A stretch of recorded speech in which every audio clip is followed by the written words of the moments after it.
ఆంధ్రప్రదేశ్ రాజకీయాల్లో మళ్లీ తీవ్ర వాదోపవాదాలు చెలరేగుతున్నాయి. ముఖ్యంగా ప్రభుత్వ మెడికల్ కాలేజీల భవిష్యత్తుపై తాజాగా వైసీపీ అధికార ప్రతినిధి కారుమూరు వెంకటరెడ్డి చేసిన వ్యాఖ్యలు సంచలనంగా మారాయి. ప్రభుత్వ నడపాల్సిన మెడికల్ కాలేజీలను ప్రైవేటు చేతుల్లోకి అప్పగించడం ఎలాంటి పరిపాలన అని ప్రశ్నించిన ఆయన, ప్రభుత్వం ఉన్నా లేకపోయినా ఏం తేడా అని నిప్పులు చెరికారు.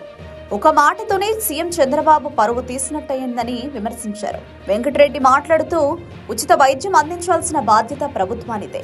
పేదలకు తక్కువ ఖర్చుతో వైద్యం అందించే ప్రభుత్వం మెడికల్ కాలేజీలు, ఆసుపత్రులు ప్రైవేటుకు అప్పగిస్తే పేదల పరిస్థితి ఏమవుతుందో ఆలోచించారని ప్రశ్నించారు. మరోవైపు అమరావతి నిర్మాణం కోసం మాత్రం వేల కోట్లు ఖర్చు చేయడానికి సిద్ధంగా ఉన్న బాబు, పేదల వైద్యం కోసం నిధులు లేవనడం సిగ్గుచేటు అని తీవ్ర స్థాయిలో విమర్శించారు. ఈ వ్యాఖ్యలతో వైసీపీ టీడీపీ మధ్య మళ్లీ వాగ్వాదం రగిలే అవకాశం కనిపిస్తోంది. వైసీపీ వర్గాలు ప్రజా ప్రయోజనాలు పక్కన పెట్టి ప్రైవేటు లాబీయిస్టుల కోసం నిర్ణయాలు తీసుకోవడం చంద్రబాబు స్వభావం అని విమర్శిస్తుండగా, టీడీపీ వర్గాలు మాత్రం దీనిపై బదులిచ్చే అవకాశం ఉంది. ప్రభుత్వ మెడికల్ కాలేజీలను ప్రైవేటుకు అప్పగించడంపై కారుమూరు వెంకటరెడ్డి సూటి వ్యాఖ్యతో రాజకీయ వేడి మరింత పెరిగింది. ఒక్క మాటతోనే బాబు పరువు తీసేలా చేసిన ఈ విమర్శపై ఇప్పుడు టీడీపీ నుంచి ఎలాంటి స్పందన వస్తుందో చూడాలి.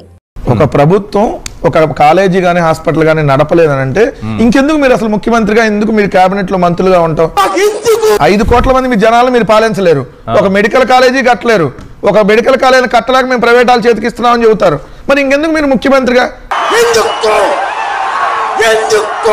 45 ఏళ్ల రాజకీయ అనుభవం ఎందుకు? లేదంటే 4వ సారి ముఖ్యమంత్రి ఎందుకు? ఏ గుడ్డిగాడికి పళ్ళుగా ఉండడానికి ఇవన్నీ?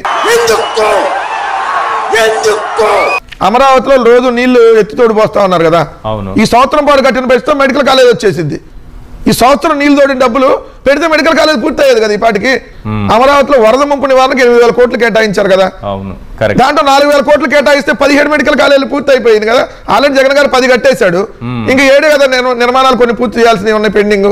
మరి అయితే అయిపోయింది కదా. అంటే ఒక ప్రభుత్వం 2 లక్షల కోట్ల రూపాయలు అప్పులు చేసి ఒక 4,000 కోట్లు ఖర్చు పెడితే ఏదైతే మిగిలిన మెడికల్ కాలేజీలు పూర్తి అవుతాయి అంటే అవి కూడా మేము కట్టలేమని అంటుందంటే ఇది దందా కోసమే కదా. ఇది వ్యాపారం. ప్రైవేట్ వ్యక్తుల చేతికి ఎందుకు అప్పచెబుతున్నారు? 100ల కోట్ల రూపాయలు దండుకోవడానికి.